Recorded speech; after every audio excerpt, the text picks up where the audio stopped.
I think a couple of secular artists came out of Alabama too. Yeah. Can't think of the name of the gentleman right now. Well, I can't either. Well, you got a few years on me. Yes. You got a few years on me. You were students at, now, there's two different names.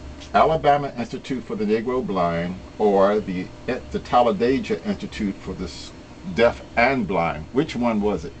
Both. You said it right. Really? Talladega Institute for the Negro. for Negro For the Deaf and Negro. Blind. Yeah, yeah, it was. For It the was Negro. not, yeah. Yeah, and then Segregated. Talladega Institute is for the blind, and the deaf and the blind went to the same school. Clarence, were you born blind, or did you lose it at an early age? Early age. At an early age. So you did get a chance. Do you remember seeing anything at all? No, Nothing but at all? that still was an early age. At an early age. At 12 years old, were you singing there at the school? 10. At 10 years old, you were actually started singing. Yeah.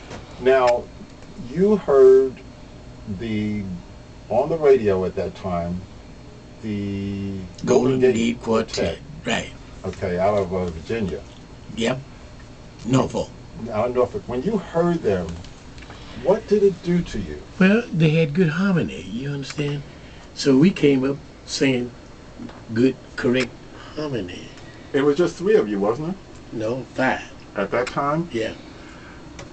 When you were out there, it was an era during the 20s and 30s, because I have recordings by people like Blind Mamie Forehand, Blind Joe Taggart. That was before my time. Yeah, I know, they were back, they were in the 20s. Yeah. They had a hard time. They had a hard time because there was no government assistance at that time during the 20s. And one in particular, they were married. He was married. And he went to the hospital because he had some kind of tuberculosis or a bad cold, and they would not accept him at that time. His wife brought him back home, covered him with newspapers, and he died the next morning. And she said, Negroes have a hard time with being admitted to hospitals. They just don't care. So you never had to go to the hospital. God, thank God for that. You were able to keep yourself going. You had a healthy lifestyle at that time, right? I don't know about that time, but in my time, yeah. Yes. Let's see, you were born November 28th. When you first got organized, because the music that you heard, as when I was in school in the 50s, and we have in the studio Victoria Burke, who is the daughter of the legendary Bishop Solomon Burke, who I went to school with. And I was telling her that there was a time when, hold it. You're done. Really? Yes. Solomon Burke? Pleasure to meet you. Thank you. I got lost what I was going to say. When I was going to school with Solomon Burke, the great recording star, we sang, if we wanted to sing, in the Glee Club. So all we could sing was nothing but black music. We just sang Danny Boy, You Never Walk Alone, or whatever else, Trees, or whatever else they put before us. So Clarence, when you guys first started, you sang some of what you heard from the Golden Gates, but also you sang what you heard in the Glee Club. Is that correct? Saying you would sing what they taught you in the Glee Club, because we had a music teacher that taught us songs, Tenting the Night on the Old Campground, songs like that. You I know? see. Was it a black teacher, or would you know? No, white teacher, sure I know. Okay. This is going to be an extraordinary. This is good. This is good. You were the Happy Land Jubilee Singers in the beginning, is that correct? Yeah. Okay. Where'd that name come from? Who came up with that name? I don't know. We just sit down and made it up. Just made it up. The Lord just gave it to you in your head. I guess so. So then you leave the school and go out on the road. Is that what happened, or did you go out on the weekends and come back to the school? Because you were teenagers. Yeah. Well, we was on the road. We were teenagers. I started singing when I was 12. You know, so it made a difference running up and down the road in 1945 when the war was ended. In 1944 when we first started on the road. went a few places, Mississippi, Tennessee. How did people hear about you? Well, we just got to look at, what for you, you're going to get it. So you don't have to worry about, the Lord has in the store what you're going to be and how you're going to be in. But we don't know this because we can't look in the future. Now, was it word of mouth? Like you'd be in one town and somebody be from another town would be there at the program and he'd say, I want you guys to come to my church. Now you're talking. Or did you have a front man, like the Soul Stairs had a front man who went ahead of time meet with the Baptist preachers? No, we didn't do that. You didn't do that? No. So 1948, you made your first recording. Is that correct? Right. What label do you remember? Coleman. Those were those black brothers up there in Newark, weren't they? Right.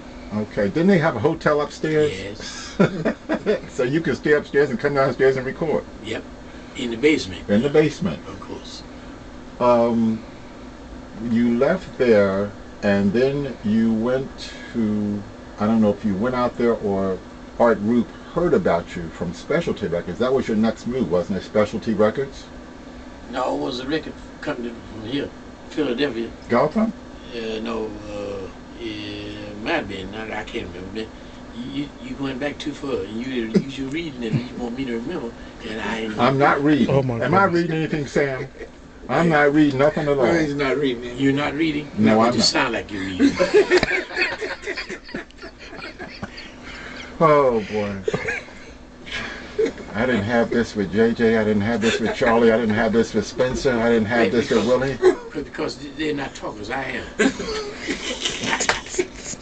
Tony Beck, where are you when I need you? You can only quiet him down. All right. Specialty Records, Art Group. Yep.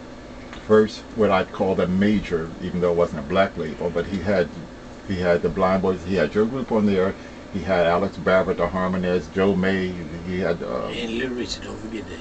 yeah, he had Little Richard and another secular artist he had on Special. That was a big company. Sam Cooke. Sam Cooke. Yeah. Specialty Records.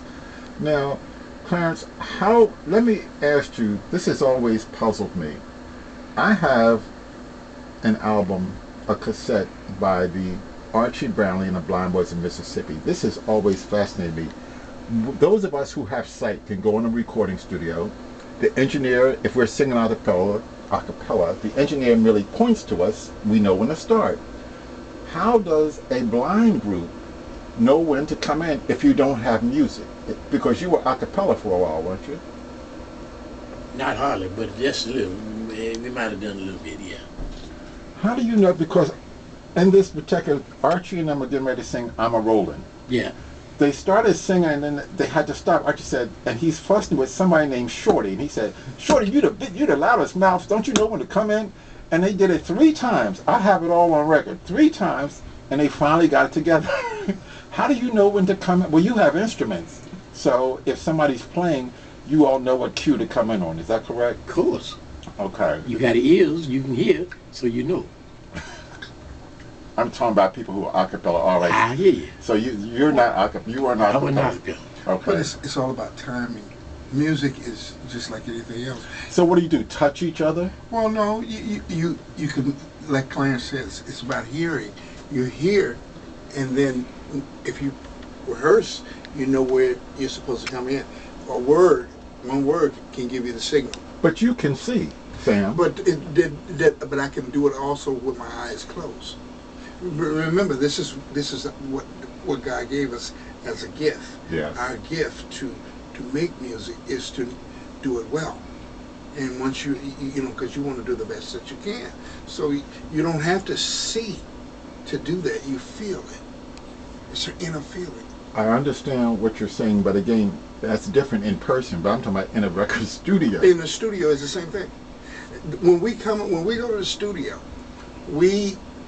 a lot of times we don't know what the background is going to do, but you'll hear something in your head at that one moment, and that will be what you structure the rest of the group to do. So even after rehearsing, prior to going into a studio, this is what you're saying. It's just a spirit. It's a spirit. It's just a spirit. Absolutely.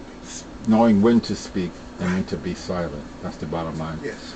So you leave Specialty, you go on the road with Specialty Records, and you're just super hot. You got a whole lot of great hits there on Specialty Records. You start traveling on other shows. You worked for a little while with the Blind Boys of Mississippi, aren't you? That was a great Billy Wilder. Oh my God! Of course. The promoter was very clever by putting the Battle of the Blind Boys. Yeah. Battle of the Blind. So you made a lot of money, didn't you? Yeah. How much you make a night? You know, Or what was a good night's pay back in 1955? 200 Okay. a piece, Okay. 300. Okay. Did you ever have a problem with some promoters like Ronnie